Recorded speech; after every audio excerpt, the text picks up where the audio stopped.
All right, what is up, PartnerUp? We're back, and Isaac and I have been trading off a little bit because right now, today, I'm super excited. I'm about to go surprise him as soon as I'm done with this conversation. He's moved down to Tampa Bay, St. Pete, Florida, where new Partner Hacker Reveal U.S. State HQ will soon be coming, and Partner Hacker Studios. So I'm very excited about that. So I'm holding down the fort today, but it's all good because I have a longtime friend and someone I'm really excited to have on the podcast today, Mike Stalker, VP of Partnerships at CallRail. Mike, what is up? Hey, Jared. Yeah, nice to be here with you. Been listening for a long time now, and watching the growth of the podcast and everything. And remember you jumping up on the table last year at SaaS Connect and announcing the whole Partner Hacker and everything. And now look at the growth that you've seen. So congrats on all that success. We wanted to spark a movement given the opportunity the partnerships had. And Mike, you've seen enough cycles. Tell us a little bit. I typically don't get into the stories too much, but you've had an interesting kind of like partner background and experience on how you ended up that prior to CallRail was Rollworks, next role, like the kind of advertising space. But even prior to that, I feel like your background was a little bit atypical. I'd love to just unpack that really briefly, kind of, because you've seen a little bit. At Rollworks, I was the SVP of partnerships and grew the team from just me, so one person, to multiple folks. But before that, was at a couple of great companies. So was at it's now called Meta, but Facebook, where I was actually on their GMS, so Global Marketing Solutions partner team, and I managed all of their strategic MarTech partnerships. So think like HubSpot and Salesforce and some of the large platforms and their interaction with Facebook. So that was really exciting because Facebook was, at their heart, it's an ad tech company. They don't ever want to be called an ad tech company, but they are an ad tech company. And then they don't really understand MarTech. It was kind of this like different world for them. So, trying to bridge between a Salesforce or a HubSpot, who are large companies of their own, with a Facebook was really an interesting role.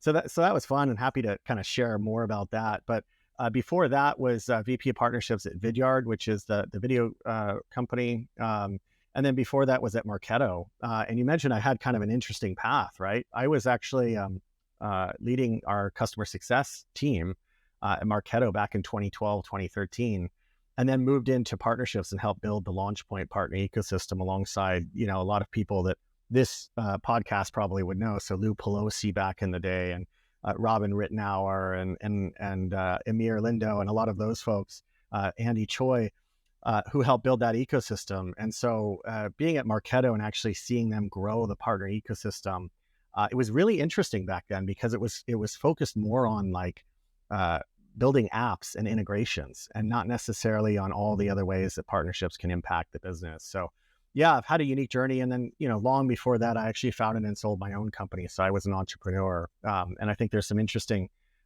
insights that I can share there, that entrepreneurialism is actually really good if you want to be in partnerships. We can certainly chat about that a little bit. Totally. And I love that experience. And I said, kind of what's old is new again. A lot of folks, I published an article this week that was just a thought that I had. I'm like, hey, I'm going to surprise the team and drop a surprise op-ed on Partner Hacker. Didn't even tell them and just published it. And everyone's like, oh, you wrote a piece today.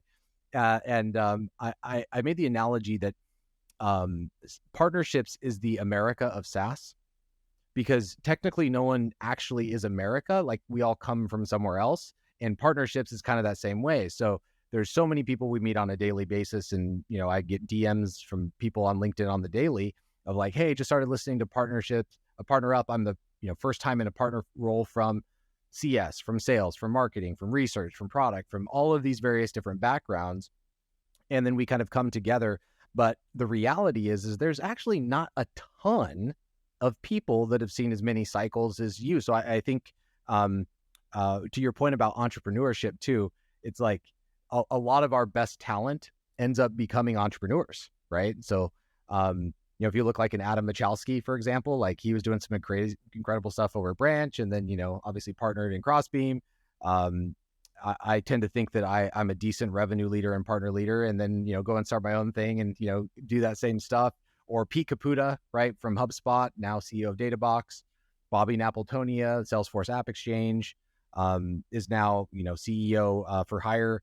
But I think, at the end of the day, the reality is like, why is there so much, overlap? It's because partnerships touch all sides of the business. As an entrepreneur, you certainly need to be full stack, right? Like if you're just the sales leader, you're just the product leader, you're going to have a hard time as a CEO, the same way that in partnerships, you're going to have a hard time if you're siloed into one department. When we were talking in some of the call prep, you brought up these 4 lenses and how you've kind of, managed the board, managed the CEO, and make sure that you're placing your bets correctly. Let's unpack those 4 lenses for measuring and measuring the impact of partnerships.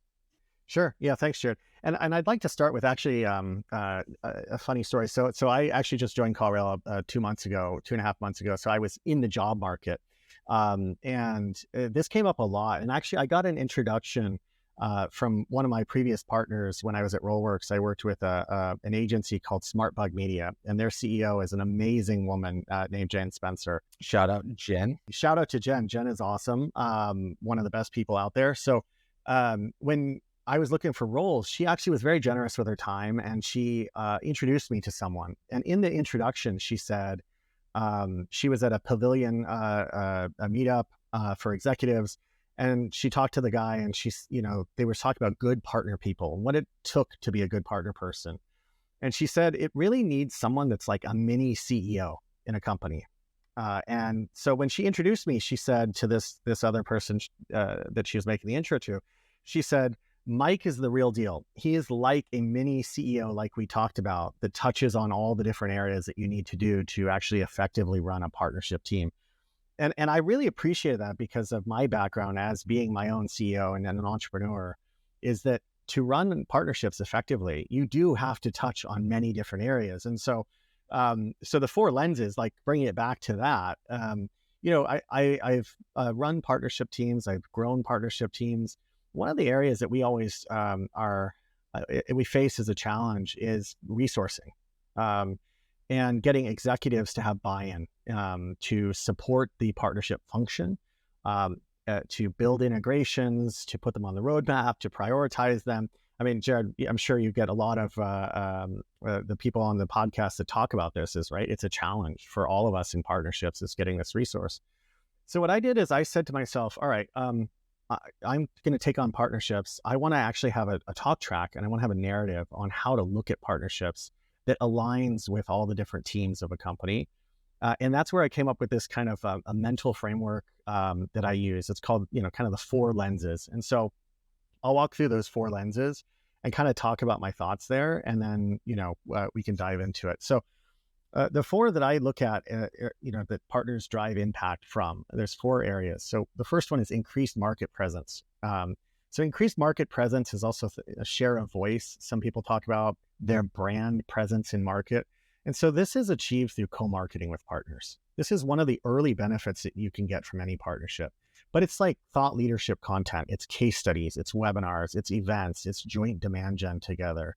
So all of those things are a major lens that you should evaluate a future partnership by. It's like, is it going to help increase your market presence through all of those things I mentioned?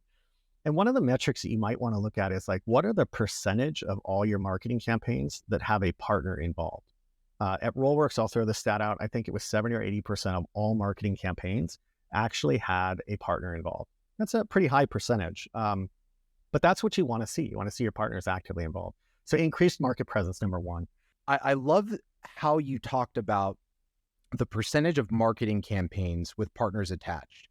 Because there's been, I'm not sure if you've seen Chris Walker on LinkedIn, kind of like marketing dark social guy, been fairly popular lately. And what's he railing against? That was no pun intended with CallRail.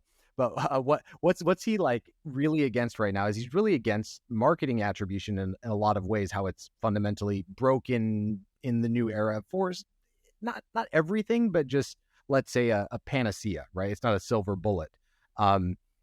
What's so interesting is that I think nearbound marketing, partner marketing, whatever it is, instead of looking at partner attribution, which is actually, that's pretty tough, like to say, Was it this ad? Was it this email? Was it this partner?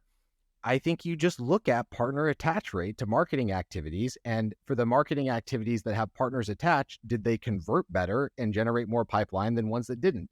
If they do, then continue to invest. If not, figure out why. And that eliminates, I think, the need for attribution is when you show that consistently partner attached to marketing increases conversion or pipeline or whatever metric you want to look through it. And the fact that you arrive somewhat similarly to that conclusion without us talking prior, I think is interesting because I hadn't seen too many people measuring it that way. Tell me a little bit why you landed on percentage of, marketing campaigns with partners attached. Yeah. I think because so the other metric that a lot of folks talk about is partner influence, right? And so partner influence is, was a partner somehow impactful in a deal, right? And so a lot of times partner influence was what was talked about as the marketing impact. Like, was the partner involved in one of these marketing campaigns? Was it tagged appropriately? All this stuff. And then it got into these arguments with marketing. So you actually had partnerships in opposition to marketing in some cases, because you had your executive, your CEO or your president saying, so who drove the credit and who do I allocate resources to based on that? And I said, that's a false dichotomy. That doesn't work. Like, you can't take resources away from marketing to give to partnerships because of this weird attribution thing. It doesn't work that way. If anything, like if you're looking at partner influence or you're looking at this percentage of marketing campaigns with the partner involved, it's an overlay view. It doesn't say take resources from one pot and put it in the other. Whenever I was at Drift, we did a ton of partner marketing, so to speak, or maybe this is where you might like Nearbound might be more appropriate, or ecosystem or something like that, is with companies where technically we did not have any partner agreement signed whatsoever, right? So for example, we would do, events with companies like Gong. There wasn't technically an integration, and there wasn't technically, any service partnership. And it was a great relationship where we worked things together all the time.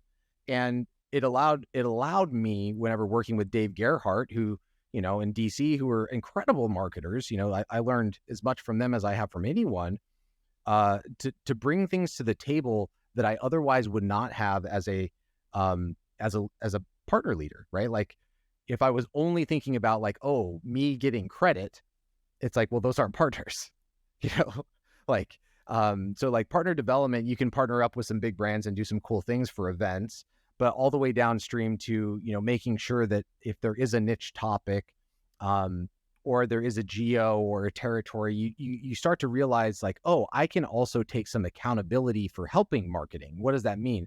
That like, if marketing isn't doing great, how do I supplement and make sure I understand their plan? So you kind of like get ahead of the marketing plan.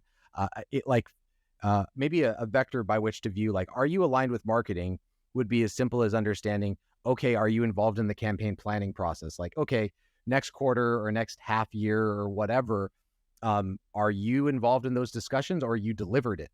Just showing up more in market is how you should look at like the partnership. Is your brand presence increasing? Is your share of voice increasing? Are you showing up more in market? I think that's one very important lens that I look at for partnerships and the partner impact. It may not be the best place to start, but I would say that partner marketing, nearbound marketing, and things like events, mini events, little webinars, whatever, those are the most no-brainer ROI positive things to do once you've established a program. They can have the widest impact. And if your marketing organization is doing any semblance of events or webinars, to not have a partner involved is to assume full responsibility of the CAC. What do I mean by that?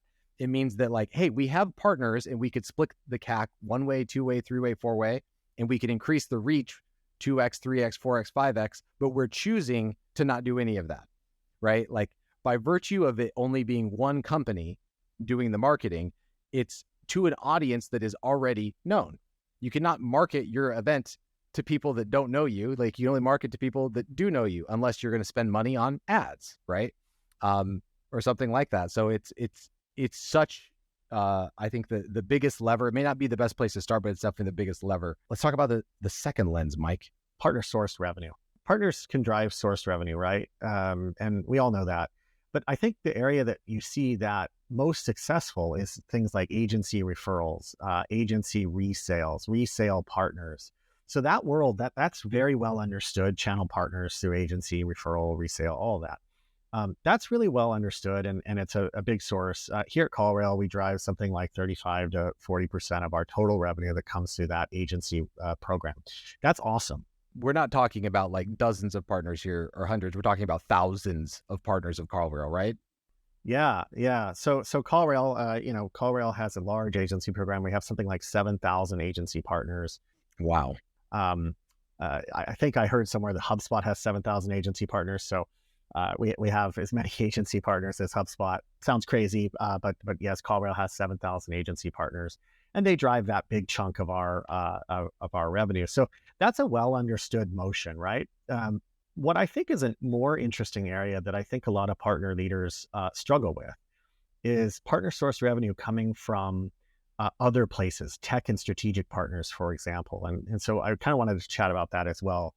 But there's a couple of paths that this can take. So being listed in the marketplaces, that's becoming more common. So we see, the AWS marketplace, HubSpot's App Exchange, Salesforce's App Exchange, HubSpot's App Ecosystem, the Salesforce's App Exchange, Snowflake's data marketplace that they have, even tools like Testbox has, where you can actually go and see different softwares. Nacho is another very small one, where they're doing some of this stuff in a marketplace. Those actually are considered partner sourced in some cases, because these are partners that you build, something to, an integration, or you get listed in their exchange. They can actually drive deal flow to you. Now, sometimes it's a lot, sometimes it's not so much. But those are people that are going and looking for solutions and finding you there. I wouldn't have expected you to open up with that comment, because anytime, or typically whenever you're hearing partner source revenue, especially under the auspices of reporting to the CRO, you're typically, thinking directly from, oh, I worked my partner account and I got this referral from this, direct person. Mm-hmm. And this was a very different way of kind of reporting into sales revenue and source. Briefly, how does that then, that seems somewhere between marketing and sales in terms of source, whenever you're working marketplaces or something like that? How do you just quickly navigate the marketing versus sales side? Yeah, it's a really good question. And each of these is different. You notice I didn't say G2, for example, in the marketplaces. Right. G2 is clearly a kind of a marketing realm. That is where marketing goes. You get customer marketing reviews and this kind of thing. That is a marketing area. Some of the other ones, like AWS, you actually have to build a way for them to track when you're driving deal flow to each other. You have to be platformed on AWS, for example. So there is some piece of an integration there. HubSpot, you have to have an integration to be part of the app marketplace. Salesforce, same kind of thing. Snowflake, same kind of thing. So I'd say if there is a type of integration that has to happen in order for the referral to be tracked and then also to be referred to you or to be sent to your business, that to me feels much more like a partnership than a listing, just a pure listing. The other thing to think about too, if you want to get super advanced, I learned this play a couple times, and I'm not sure if you've experienced one. It's totally fine if there's not an anecdote you'd want to share, is once you get through the marketplace kind of thing and you start maturing with one of those partners, where things can get really fun is where you identify parts of the journey of, let's say, if they're like a HubSpot or an SMB platform, let's say they have a large volume of signups, you identify a portion of their journey where you fit in very well, and you try to work your way into, let's say, a nurture sequence or into an in-app pop-up or into like a recommended, integrations. And a lot of teams are getting much more sophisticated with this. For example, like Xero, so Xero, a big QuickBooks competitor, they got really big into personalization. And whenever you'd signed up as a customer of Xero and you went back to the homepage became all about integrations, for example, right? And depending on what you clicked on would kind of change the homepage. So if you knew what you were doing and trying to get more mature, you could get your stuff up in there, which then becomes more potentially partner sourced revenue. So big lever, and it has legs. So let's say those marketplace listings kind of like, hey, this only has so much traffic, maybe gradually increasing. That play does not stop just with getting listed. You can figure out ways to get into the nurture or like in-app experience or personalization, or even marketing automation that can generate more partner source as well. Jared, you must be reading from my notes, and we actually didn't chat about this beforehand. But the other path that I was going to go down that strategic and tech partnerships can drive sourced revenue is actually by embedding your product within the flow in the platform. So that's things like it's like Pendos or in-app messaging or within the customer flow in some way. I've seen that work really well in a number of different places. And so, one example I'll give you is from Rollworks. Rollworks partnered with a company called OpenSense. They're an email signature platform. Really built a deep integration into Rollworks that you could actually, from within Rollworks, you could actually set up an email signature campaign, all from within the Rollworks UI. And then it would trigger off and send it to OpenSense, and then they would power it. But all of the setup and everything that happened and the targeting and that was actually happening in Rollworks. So OpenSense was kind of built into Rollworks, if you will. And that was able to make it so that customers could leverage both platforms, right? And in conjunction with each other, get more value from it. But then we at Rollworks were able to send quite a few prospects and customers over to OpenSense because of that tight integration. So we became actually a source of deal flow for them. And it was a really great relationship. That was just one. Here at CallRail, like we have several where, CallRail provides call tracking capabilities. So if you think about different platforms where call tracking could be valuable, well, it's like when you're creating an ad campaign, don't you want to, potentially have a drop down and click to add call tracking to your marketing campaigns, right? There's a lot of value where if we were embedded into some of these different platforms to add the call tracking capability, that would become sourced. We would actually get deal flow from that, right? And it could drive it right into, we're product-led growth company, so it could drive it right into a free trial flow. And if it converts, then we pay a rev share off to that partner. And that's really powerful. And this is where the comments about the, like your CEO experience make a ton of sense in thinking like a mini CEO, because I think I call them at the bottom of these plays is like, okay, marketplaces to like full maturity might be like powered by partnership and powered by partnership with a minimum commit deal. Like that's kind of like the ultimate upside where it's like, oh, I just booked $2 million in revenue. Like that's a closed deal. Book it in Salesforce. Hey, you start to be able to do things like that. That's partner revenue, baby. At the bottom layer above from marketplaces might be integrating into the email nurture journey on a customer account or a trigger or workflow. And then when you start getting into the powered by partnership type of things, there's two things that I heard from you that I've experienced firsthand. So like, folks, listen to Mike. He knows what he's talking about. I've done the same thing. So from PandaDoc, we did HubSpot CRM. We got into their onboarding journey, 50,000 emails, going out a week about PandaDoc. Pretty good, pretty good. Like that was something I couldn't have done on my own. And then, at Drift, we got to a place where we were, embedding 6 Sense, powered by 6 Sense or powered by Clearbit or Demandbase or, whoever inside of the Drift app, where what we were also doing is driving customers back to them. But what did that mean? Well, that meant that my reps being able to co-sell, or let's say run a nearbound sales play onto one of their accounts, all of a sudden that flywheel was much more open and much more, they were not only willing, but they've almost felt obligated, right? It's like, hey, you guys have done a lot for us. You've sent a lot of business our way, where we were able to actually drive a significant amount of our success on top of the ISV program. And then I might end with one other thing, because I think this is such an important thing for you to think, like, if you want to be a great partner leader, where the entrepreneurial mindset comes in, is what can that do to your product at large to help think like a revenue leader that is not just thinking about partner sourced revenue from an opportunity standpoint. What do I mean? Whenever we did this at Drift, we launched Drift Intel. Drift Intel, so what did we do? We didn't just call it powered by 6 Sense. It was like Drift Intel powered by, but that allowed us to go from, Mike, we had a $500 plan per month, so $6,000 a year, pretty cheap in the SaaS world. We went to $1,500 with a new plan. I was able to introduce an entirely new SKU that was 100% differentiated solely by powered by partnerships, right? So there was a portion of that we paid to our partners, but it allowed my sellers and my business to go, we just tripled our ASP. I mean, folks, like that's revenue. You can toss that up and go hang your hat on that. Like you weren't getting that absent that partnership. So big lever to call out. I love that.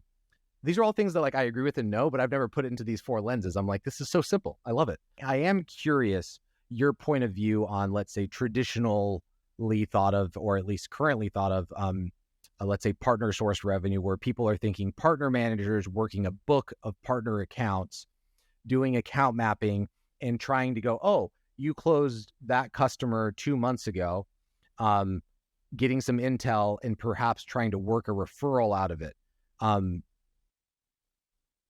What's your opinion on that play from a partner manager potentially trying to source revenue via that direction? Yeah, I have pretty strong opinions on this. So I think you can't be naked about it. It can't be like, hey, you did this way. Can you send me more? You can't be. I guess what I'm trying to get at is you can't be a greedy partner manager and saying, send me referrals. That doesn't work in today's world, right? It has to be a reciprocal partnership where there's mutual value that you're exchanging. I mean, something like for every one referral that you send to a partner, the stat is that you'll get something like 3 in return. And so we all, as partner managers, have to realize that you have to give to get. It's got to be reciprocal. It's got to have value, right? And so just asking for like, hey, we did this, like you have to go in with context. You have to go in prepared. You have to say like, this is what I would like to see. And this is why I'm making the ask. And I think if you go in with that, and it's well thought out, then I think it makes sense. So, whenever I've done the kind of co-selling motion or introducing, someone from our sales team or our partner team to another partner's sales team or customer success team, I always say, like, write up what you want to ask. Write it up beforehand. Think it through. What is your ask? Who are you talking to? Who are you working with? What are all the different things that you want to bring, that you want to collaborate on, right?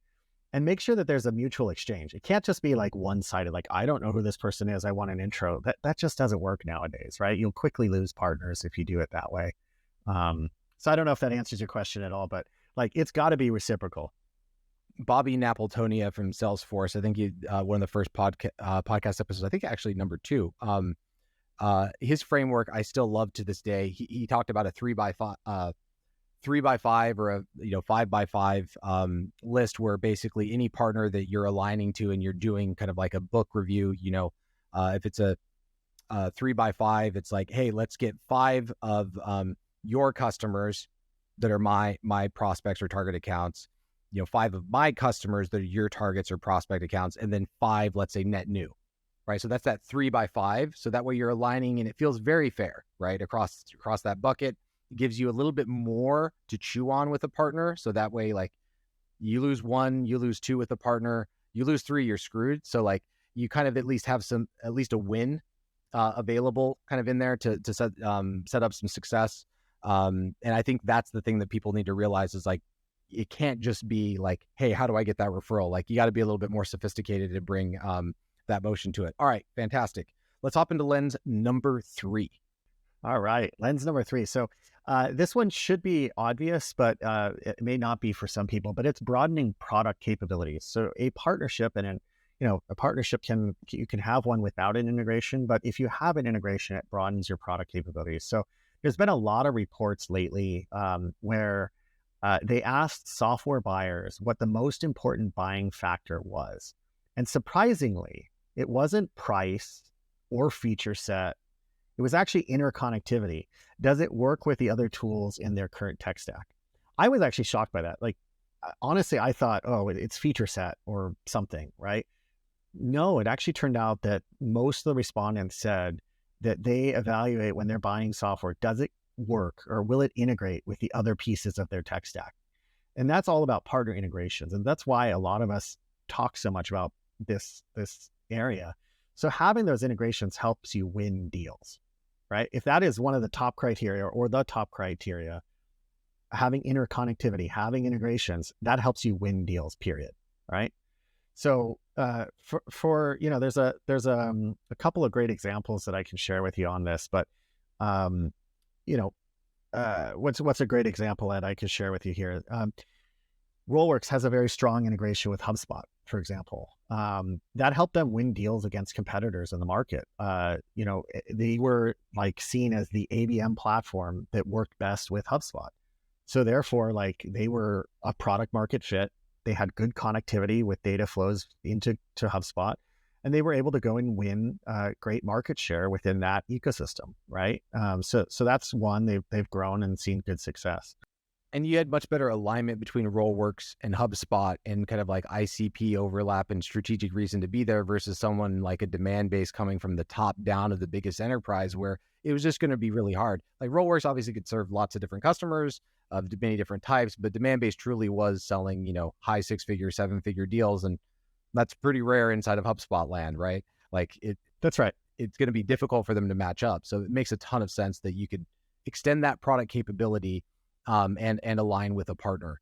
Even here at CallRail, like we partner with a company called Assembly AI. We've announced where we have an integration to help us do some of the AI work that we do through their great technology that they're coming out with. They're rapidly iterating on AI. AI is just changing like so fast, but it actually helps power a lot of what we do, and it helps us provide a more robust capability set to our customers.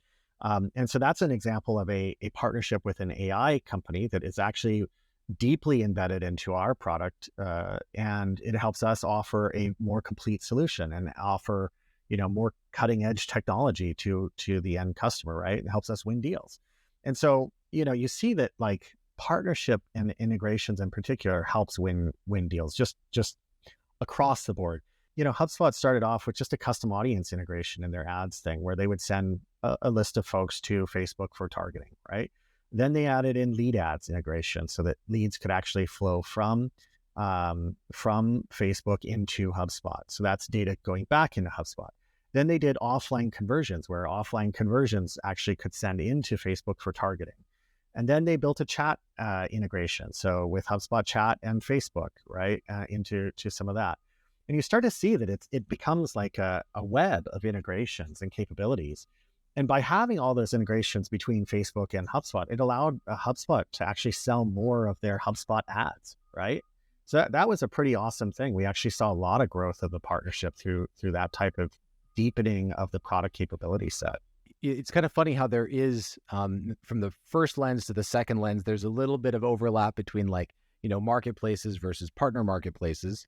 And then in partner sourced revenue from where you're actually, let's say, driving incremental revenue, let's say through a new line of business, a powered by feature, like for example, a Drift where we're able to launch a new plan, power a feature that you could monetize all the way to like, okay, now we're in extending product capabilities where I think here's the biggest example of all time, and it's recent, is powered by ChatGPT, right? I mean, powered by ChatGPT is the most successful platform go-to-market strategy we've seen in our lifetimes, whether or not anyone wants to acknowledge that yet.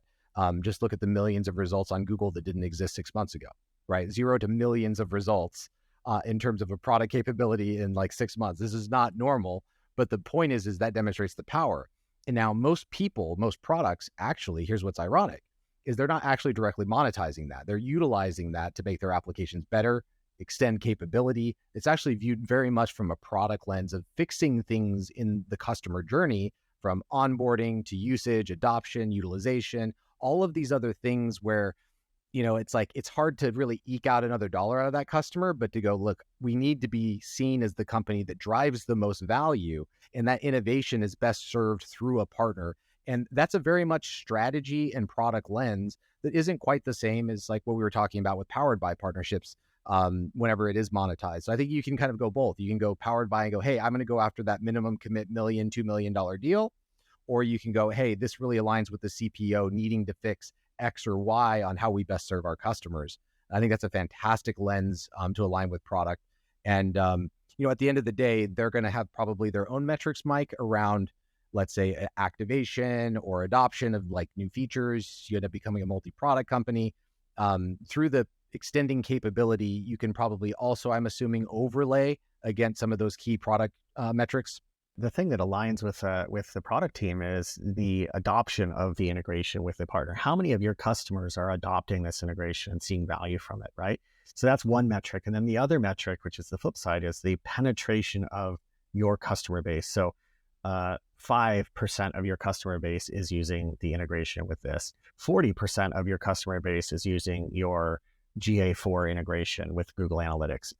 Like those are two lenses that your chief product officer, your SVP of product, whatever they are, that's what they're looking at. Like these integrations that they're building, are they being adopted? Are they being used? And then how much of your customer base is using it? It's just like a product feature. It's just a partner integration, right? And so I think that's super important.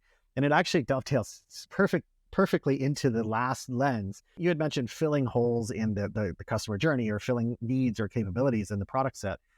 So the fourth lens is really around improving retention and renewal rates, right? And so I've been talking about this for almost 4 years now. It's sort of like my pet love. But I mentioned that I was in customer success at Marketo in the very early days, 2012, 2013.